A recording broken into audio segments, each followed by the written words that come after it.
কোটি টাকা বাংলাদেশ থেকে চুরি করে নিয়ে গেছে। কত কোটি? 28 কোটি,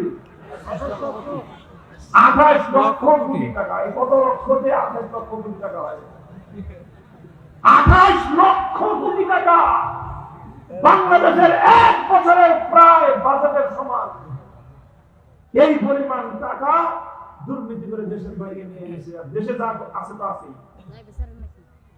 মুহতারাম হাজিরিন, এই জায়গাতে আমি তোমাদেরকে বলি, আমার বাংলার মানুষ, তোমরা একটু সচেতন হও, একটু সচেতন হও। দরিদ্র, মধ্যবিত্ত, নিম্নবিত্ত মানুষ তোমরা যদি ঘুরে দাও, বাংলার দুর্নীতিবাজরা আর বাংলাদেশের শেকল কাটতে পারবে না।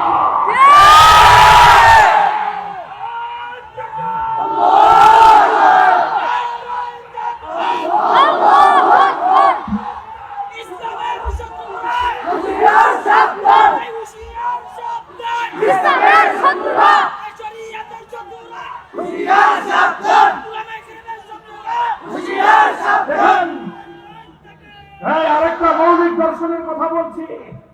সূরাতুল হজ্জে আমার আল্লাহ পাক ইসলামী সরকার ক্ষমতায় আসলে কি করবে, 2 নম্বর দায়িত্ব কি বলেছেন? তারা যাকাত ভিত্তিক অর্থ ব্যবস্থা কায়েম করবে। কিসের অর্থ ব্যবস্থা? ভাই বলেন জোরে করে। যাকাত বাস্তবায়ন করবে। যাকাত বাস্তবায়ন করার অর্থটা কি? এই ওলামায়ে কেরাম, মাদ্রাসার ছাত্ররা তোমরাও বুঝো, যাকাত মানে শুধু এই না, 2.5% যাকাত দিয়ে দিল, শুধু এটার নাম যাকাত নয়। যাকাতের অনেক বড় একটা মিনিংফুল টার্ম, অনেক বড় মাহাত্ম্য, অর্থবোধক একটা শব্দ হলো যাকাত। আল্লাহর কোরআন বলছে ইসলামী সরকারের দায়িত্ব হলো যাকাত বাস্তবায়ন করা। যাকাত বাস্তবায়নের মানেটা কি? যাকাত সম্পর্কে আল্লাহর কোরআনের একটা শব্দ, আল্লাহর নবীর হাদিস থেকে একটা শব্দ আমি তোমাদেরকে উদ্ধৃতি করি।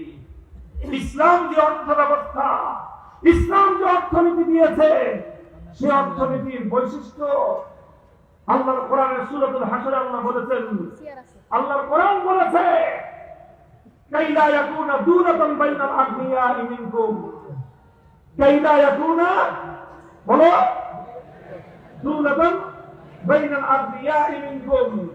ইসলাম আমার একটা অর্থ ব্যবস্থা বাস্তবায়ন করার নির্দেশ দিয়েছে।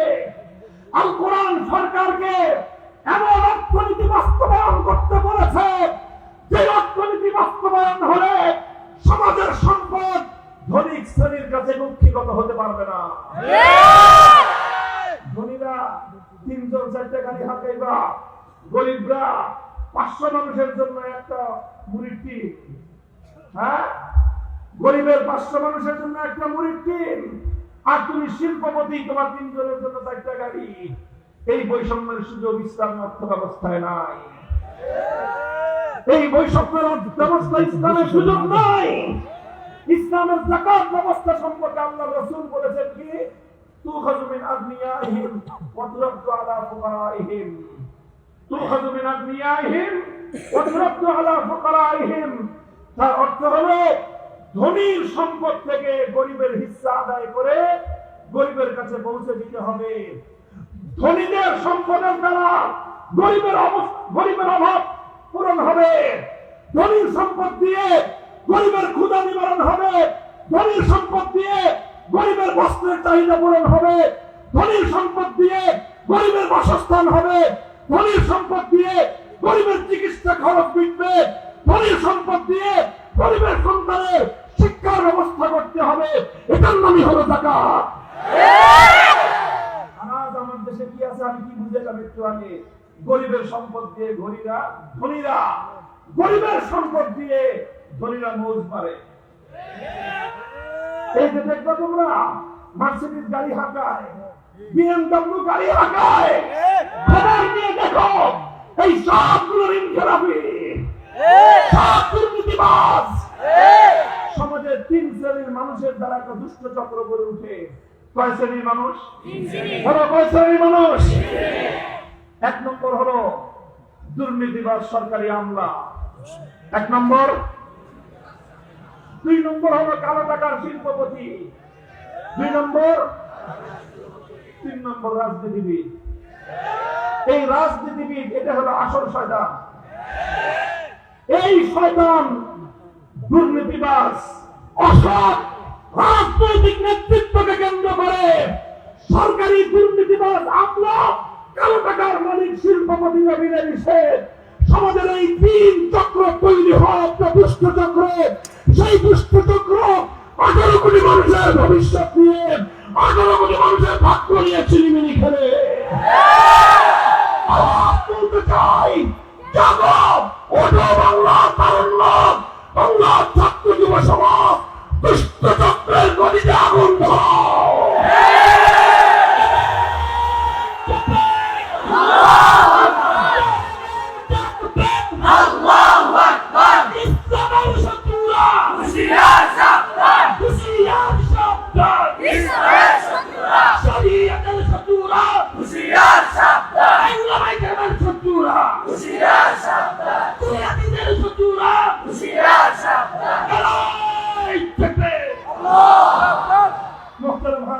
কথা লম্বা নয়, আমি তোমাদেরকে আল্লাহর কোরআনের 2টা বিধানের কথা বললাম।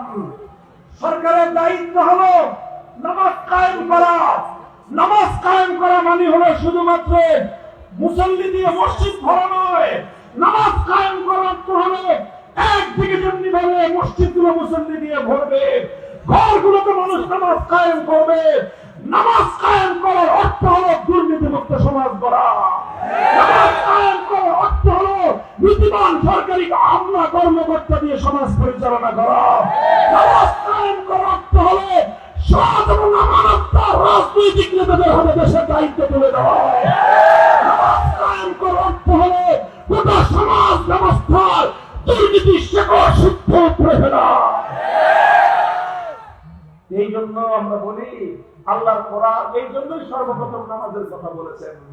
যেই সমাজ এবং যেই রাষ্ট্র এবং যেই সমাজ এইভাবে আল্লাহর কোরআন যেই গুরুত্ব দিয়ে নামাজের কথা বলেছে, ইসলাম যেই গুরুত্ব দিয়ে নামাজের কথা বলেছে, কোন সমাজ এবং রাষ্ট্র যদি সেই গুরুত্ব দিয়ে নামাজ বাস্তবায়ন করে, সেই সমাজ এবং রাষ্ট্রের দুর্নীতি বলতে কিছুই থাকতে পারে না। আমার দেশের আর কিছু লাগবে না।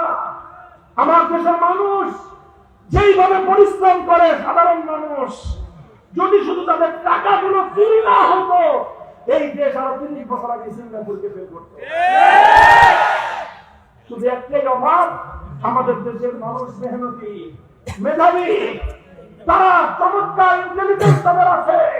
সারা দুনিয়াকে তাক লাগায় দিয়ে সারা দুনিয়া থেকে অর্থ সম্পদ এখানে জমা করে দেশ জাতি উন্নত হতে পারত।